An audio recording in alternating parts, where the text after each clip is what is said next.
Toyota, Honda, BMW ont créé des blocs increvables, disponibles entre 2500 et 40 000 € sur le marché 2025. Ils représentent la dernière chance d'échapper à l'obsolescence programmée automobile. Dans un marché automobile en pleine tourmente, où les constructeurs nous imposent des véhicules électriques qui décotent de 60% en 4 ans, comme la Renault Zoé, et où Bruxelles étrangle méthodiquement les mécaniques simples avec ses normes délirantes, il existe encore 7 moteurs qui résistent à cette destruction organisée. 7 blocs techniques increvables, validés par des millions de kilomètres et plébiscités par les organismes les plus sérieux. ADAC, Which, Consumer Reports, DEKRA et TÜV. Ces moteurs représentent notre dernière fenêtre de tir pour sécuriser un véhicule durable avant que les bureaucrates européens n'achèvent leur œuvre de pillage organisé des consommateurs. Car, pendant que l'industrie s'engouffre aveuglément dans l'électrification forcée, ces mécaniques continuent d'avaler les kilomètres sans broncher. Elles représentent le bon sens automobile face aux lubies idéologiques, la fiabilité éprouvée contre l'expérimentation hasardeuse sur le dos des consommateurs.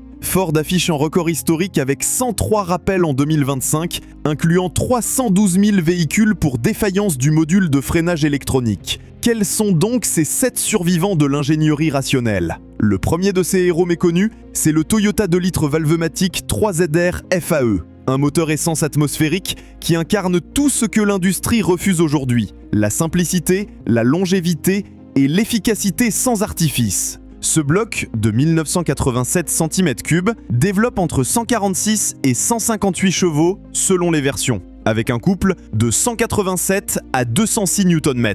On le trouve dans l'Avensis 3, les Auris, première et deuxième génération, ainsi que les RAV4 3 et 4, produits entre 2009 et 2018. L'exception de ce moteur réside dans une architecture d'une solidité exemplaire. Transmission par chaîne de distribution, pas de turbo fragile, pas d'injection directe problématique. Le système valvematique, qui optimise la levée des soupapes sans les complications d'un turbo, représente l'ingénierie japonaise à son meilleur niveau. Fiabilité exemplaire avec très peu d'aléas connus. Quelques actuateurs valvematiques défaillants après de très forts kilométrages et des bobines d'allumage à remplacer au grand âge, c'est tout. Rien à voir avec les catastrophes industrielles des moteurs PureTech de Stellantis qui se détruisent avant 100 000 km. Les organismes de référence le classent régulièrement parmi les blocs les plus fiables, which place Toyota au sommet de ces classements année après année, et Consumer Reports confirme cette réputation d'endurance exceptionnelle.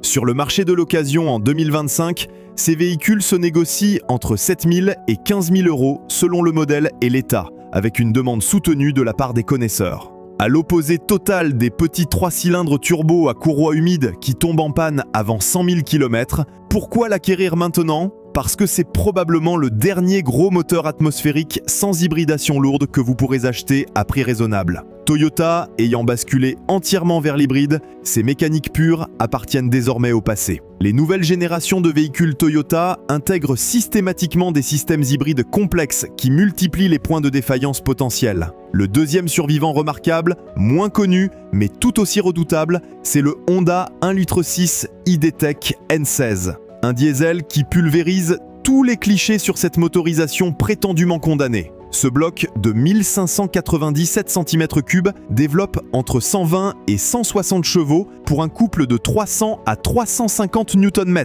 On le trouve dans les Civic 9e et 10e génération entre 2013 et 2020, ainsi que dans le CR-V de 2015 à 2018. Son secret réside dans une conception révolutionnaire qui défie tous les standards européens actuels. Bloc entièrement en aluminium à très faibles frictions internes. Chaîne de distribution et surtout détail crucial, pas d'AdBlue sur la majorité des versions. Cette absence d'AdBlue n'est pas un défaut, c'est un avantage colossal pour la fiabilité à long terme. Pendant que les autres constructeurs empoisonnent leur diesel avec ce système ruineux qui transforme chaque voyage en loterie, Honda a prouvé qu'on pouvait respecter les normes Euro 6 sans cette arnaque technologique qui génère des pannes à répétition. Les taxis et flottes européens l'ont adopté massivement, accumulant régulièrement 300 000 à 400 000 km sans intervention majeure. Which JD Power et l'ADAC le classent systématiquement dans le peloton de tête des moteurs diesel fiables. Sur l'occasion, une Civic équipée se négocie entre 8 000 et 16 000 €, un CR-V entre 12 000 et 20 000 €. Ces prix restent fermes car les gros rouleurs se l'arrachent littéralement. La consommation réelle oscille entre 4 et 5 litres 100 km en usage routier, performance que n'atteint aucun moteur essence équivalent. Sur une année à 30 000 km, l'économie de carburant dépasse les 1 200 €. Comparé à un bloc essence de puissance similaire, seule vigilance nécessaire, attention aux filtres à particules si vous ne faites que de l'urbain et respectez scrupuleusement les intervalles de vidange. Ensuite, nous découvrons le 3e monument de la fiabilité qui nous emmène dans le monde du tout-terrain sérieux avec le Toyota 3 litres D4 D1 KD FTV. Ce diesel de 2982 cm3 développe entre 163 et 190 chevaux selon les versions, pour un couple compris entre 343 et 420 Nm. On le trouve dans le Land Cruiser 150 et l'Hilux, commercialisé en Europe entre 2010 et 2015. Architecture utilitaire dimensionnée large, ce moteur a été conçu pour les conditions les plus extrêmes que peut affronter un véhicule. Poussière saharienne, humidité tropicale, montagne, désert, les professionnels du BTP, de l'agriculture et du transport l'ont validé sur tous les continents dans des conditions d'utilisation que ne supporterait aucun SUV électrique moderne. Decra TUV et l'Argus s'accordent sur sa robustesse exceptionnelle. 400 000 à 500 000 km sont monnaie courante avec un entretien approprié. Sur l'occasion 2025, un Hilux se négocie entre 18 000 et 30 000 €, un Land Cruiser entre 20 000 et 40 000 €. Ces prix peuvent sembler élevés, mais ils reflètent une valeur d'usage extraordinaire que ne procure aucun véhicule moderne. Aucune dépendance aux bornes de recharge, franchissement de tous les obstacles, endurance à toute épreuve. La conception de ce 3 litres Toyota intègre des solutions techniques éprouvées depuis des décennies. Pompe d'injection mécanique sur les premières versions, turbo à géométrie fixe, bloc-fonte renforcé. Tout concourt à créer un ensemble mécanique rustique mais indestructible. Les retours d'expérience des utilisateurs professionnels confirment cette réputation. Certains exemplaires dépassent les 600 000 km en usage intensif avec seulement les opérations de maintenance préventive. Surveillez néanmoins les rondelles d'injecteurs qui peuvent fuir au très grand âge et nettoyer périodiquement la vanne EGR et le filtre à particules selon votre usage. Le 4e pilier de cette sélection nous ramène vers Mazda et son remarquable 2 litres Skyactiv G. Ce moteur essence atmosphérique de 1998 cm3 développe entre 120 et 165 chevaux, avec un couple atteignant 210 Nm sur les versions les plus performantes.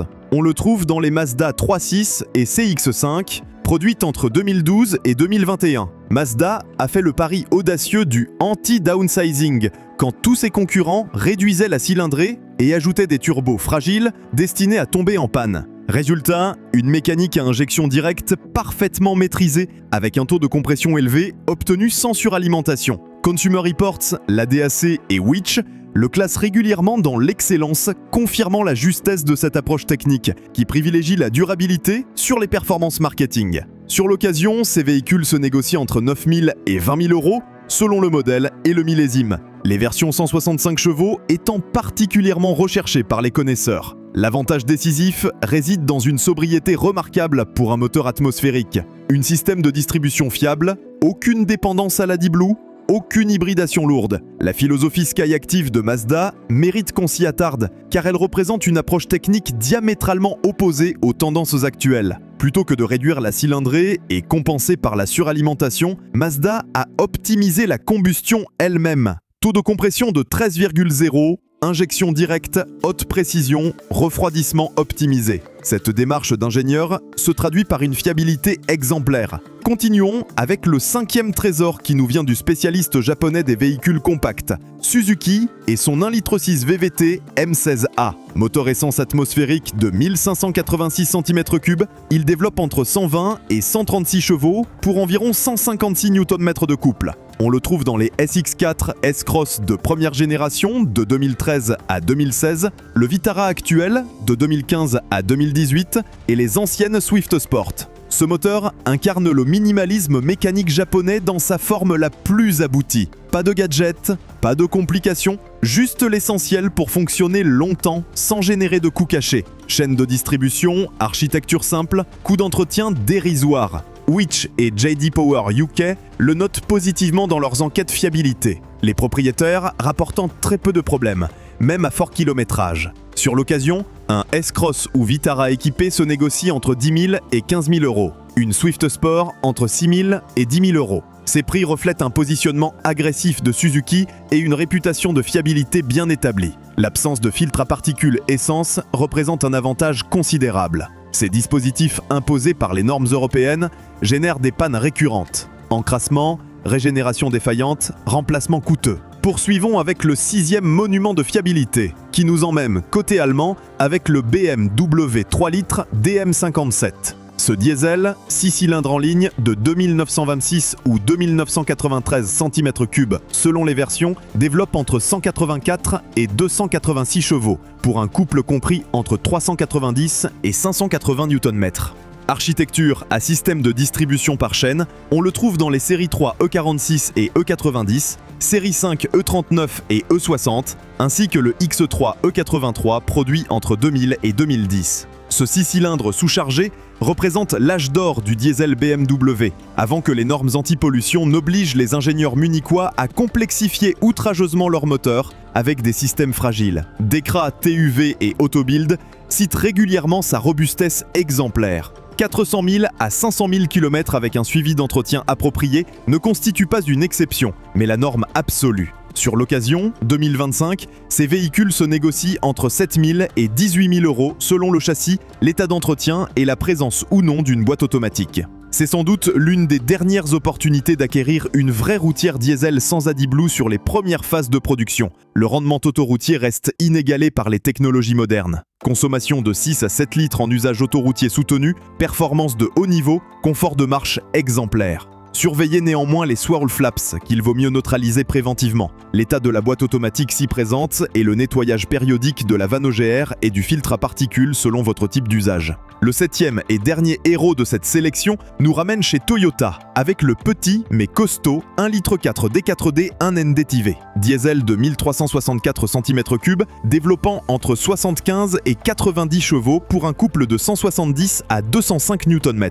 On le trouve dans les Yaris première à troisième génération, ainsi que les Corolla et Auris de première génération produites entre 2002 et 2012. Malgré sa petite cylindrée, ce moteur affiche un taux de panne exceptionnellement faible selon la DAC. De nombreux exemplaires dépassent allègrement les 300 000 km, certains frôlent les 500 000, avec un entretien suivi. Système de distribution par chaîne, architecture simple, ce petit diesel illustre parfaitement la philosophie Toyota. Créer des véhicules qui durent, plutôt que des objets de consommation. Sur l'occasion, 2025, ces véhicules se négocient entre 2500 et 6000 euros avec une disponibilité encore correcte et des coûts d'utilisation dérisoires. Sobriété réelle, de 4 à 5 litres en usage mixte, réparabilité universelle, pièces détachées bon marché et largement disponibles.